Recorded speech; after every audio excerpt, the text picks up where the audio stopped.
No ar, na terra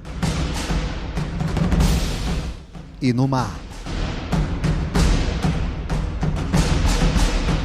Onde estiver alguém em perigo de morte, lá estão os bombeiros com um só objetivo: preservar e salvar vidas.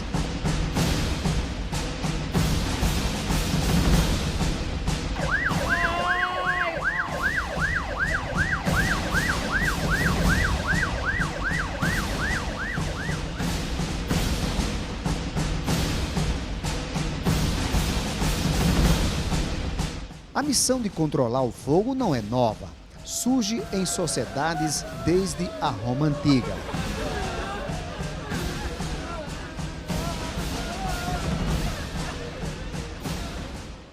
O exército chinês, já quando invadia as terras, Roma, quando invadia, então eles queimavam as cidades. Aí montavam um grupo de pessoas, normalmente eram escravos, não esses escravos que a gente conhece, tipo escravos, os negros, os índios, mas eram escravos das civilizações que eles capturavam.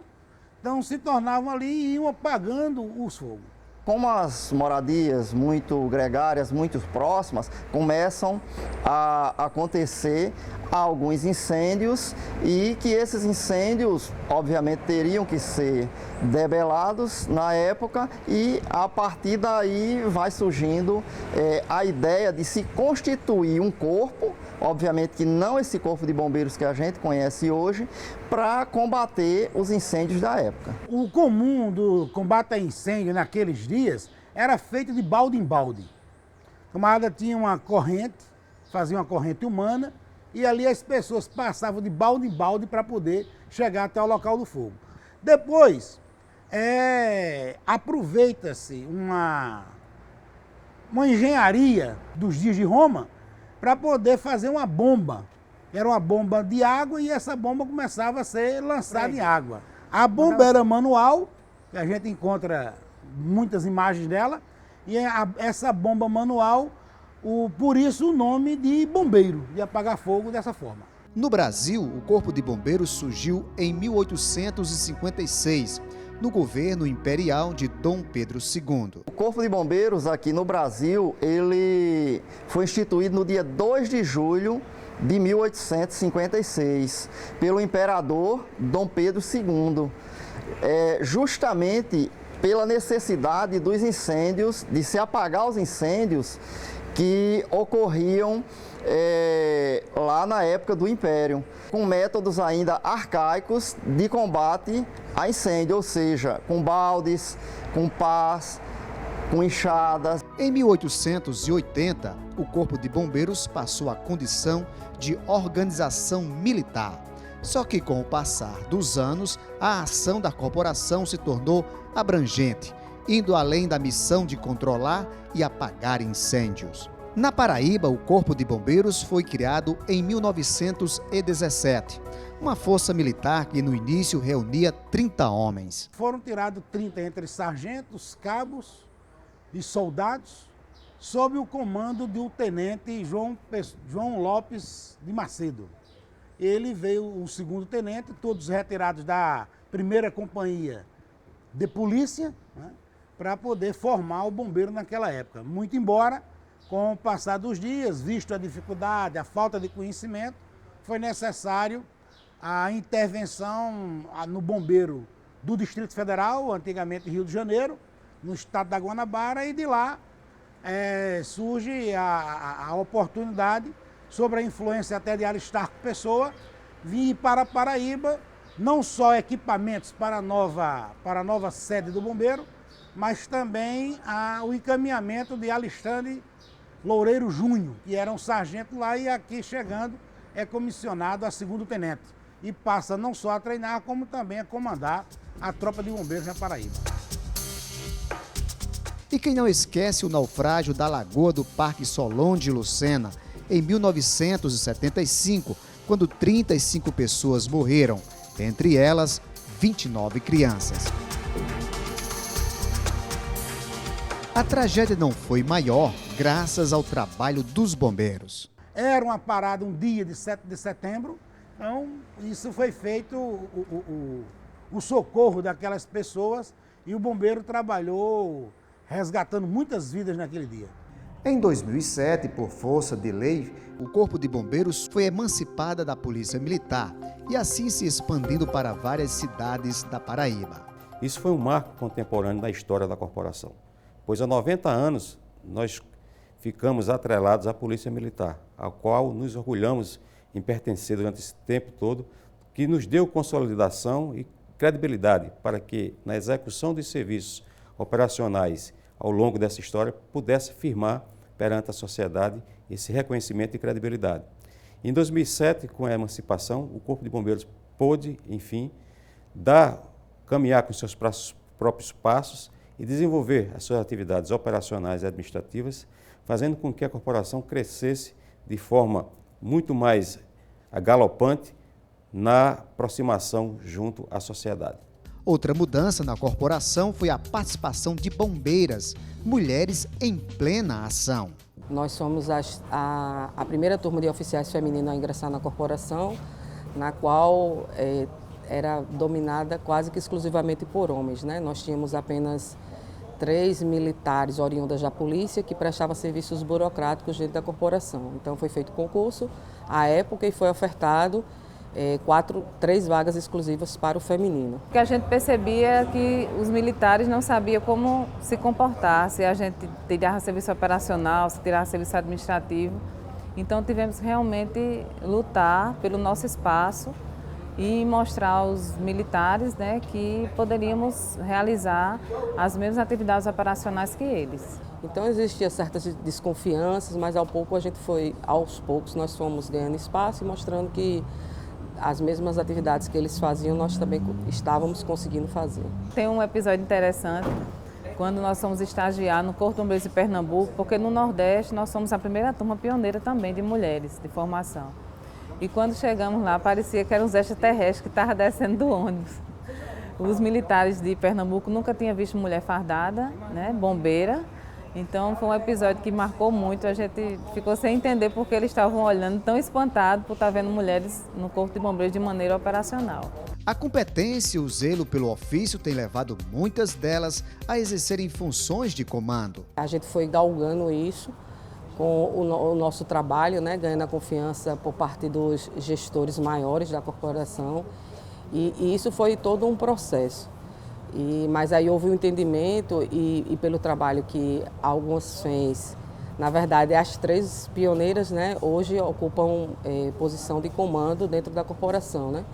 Eu fui a primeira mulher a comandar um batalhão, né? Em 2011 fui convidada pelo comandante-geral, o Coronel Jair Carneiro de Barros, e a minha missão realmente foi muito diferenciada, né? Porque eu fui comandar um batalhão de uma região bastante extensa, que foi o batalhão de Guarabira, e além disso tinha filho, residia em Campina Grande. O segmento feminino no Corpo de Bombeiros também é importante, tendo em vista que as mulheres ao longo do tempo, elas estão conquistando espaços que até então eram tidos somente do sexo masculino. E aqui na corporação, desde o ingresso no curso de formação, as mulheres desempenham atividades semelhantes. Então, hoje nós temos mulheres desempenhando função de comando, função de gestão e mulheres desempenhando função operacional. A exemplo, mulheres conduzindo viaturas, atuando como guarda-vidas, atuando no atendimento pré-hospitalar. Igualmente, atividade desempenhada pelo homem. Então, não tem distinção aqui na corporação entre ser mulher e homem. Evidentemente, isso fez com que a corporação pudesse evoluir nesse conceito de proximidade e realmente de incorporação da mulher nesse segmento. Adiante. Ok, Jackson, por gentileza, desloque a guarnição do AR para um acidente de trânsito com uma vítima presa às ferragens. Sirene a todo som. Homens mobilizados que numa ação rápida partem na missão de salvar.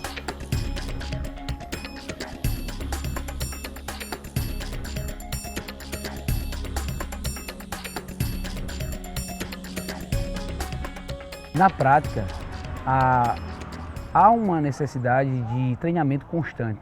O bombeiro militar, ele precisa estar pronto e a postos para que a qualquer hora do dia, da noite, ele, uma vez chamado, se posicione em sua viatura, no seu local devido, utilize seu equipamento e vá ao local do sinistro. Tempo é vida, então toda ocorrência que ela entra, ela tem que ser despachada através do CIOP, que é o nosso Centro de Operações, com a maior brevidade possível, para que as guarnições possam chegar no local da ocorrência no menor tempo e prestar o atendimento condizente àquela ocorrência que foi solicitada. Em situações de urgência, errar pode custar a vida de alguém. Sobre o mar, nada escapa ao olhar atento dos salva-vidas, prontos para qualquer momento resgatar e salvar vítimas de afogamento. O serviço de guarda-vidas é um serviço que requer muita atenção e velocidade no atendimento.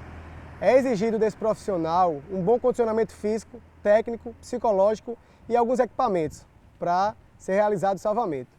Após ser realizado um chamado, que é a primeira fase do salvamento aquático, que é um aviso ou uma observação, quando o guarda-vidas vai ver que alguém está se afogando, ou quando algum cidadão vai informar o guarda-vidas que tem alguma vítima se afogando, ele precisa agir rapidamente.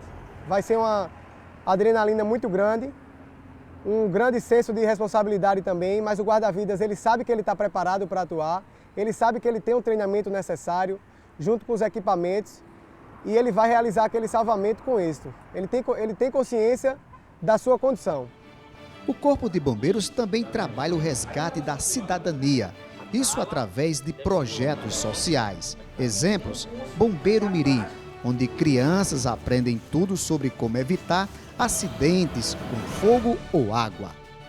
A gente aprende muitas coisas sobre acidentes domésticos, sobre queimaduras, como fazer os primeiros socorros. Existem 3 tipos de queimaduras, primeiro grau, segundo grau, terceiro grau. Eu aprendi várias coisas de socorrer, não causar perigo em casa, falar para a mamãe que não deixar o cabo da panela de pressão para fora, porque caso passe alguma criança, mexe, puxa e pode cair, pode causar queimadura. O objetivo do nosso projeto Bombeiro Mirim, ele foi criado justamente pensando assim, numa forma de trazer as crianças para próximo, né? Para dentro da nossa corporação.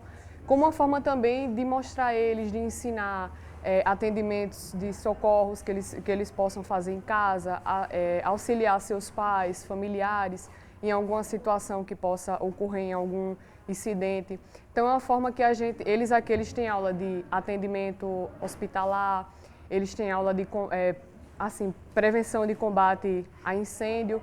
Então assim, a gente tenta ensinar instruções do bombeiro para que eles possam ser disseminadores em casa. E bombeiro na escola. O objetivo principal desse projeto é levar conhecimento para os jovens na área de combate a incêndio, primeiros socorros, salvamento aquático, parte de trânsito, entre outros, né? Um dos objetivos também, na verdade, é fazer a integração entre a nossa corporação, a escola e um dos principais pilares, que é a família.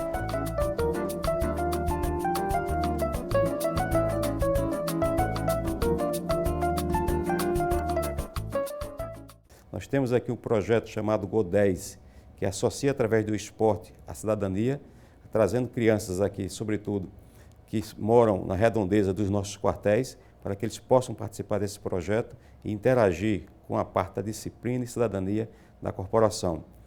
O projeto Bombeiro na Comunidade, em que há uma participação efetiva da corporação junto a essa comunidade, sobretudo as mais carentes, proporcionando conhecimentos e orientações básicas para uma prestação de serviço em caso de necessidade, sobretudo de calamidade. Além do projeto Caminhar com Prevenção, que dá subsídio e orientações aos praticantes do esporte. Então são projetos que inserem a corporação nesse segmento da sociedade, aproximando e fazendo com que haja essa aproximação de forma mais efetiva.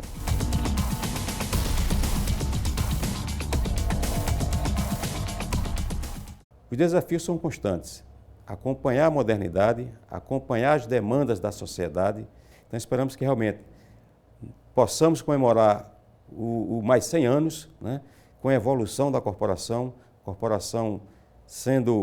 conquistando mais espaço e ter a oportunidade de estar interagindo muito mais com a sociedade.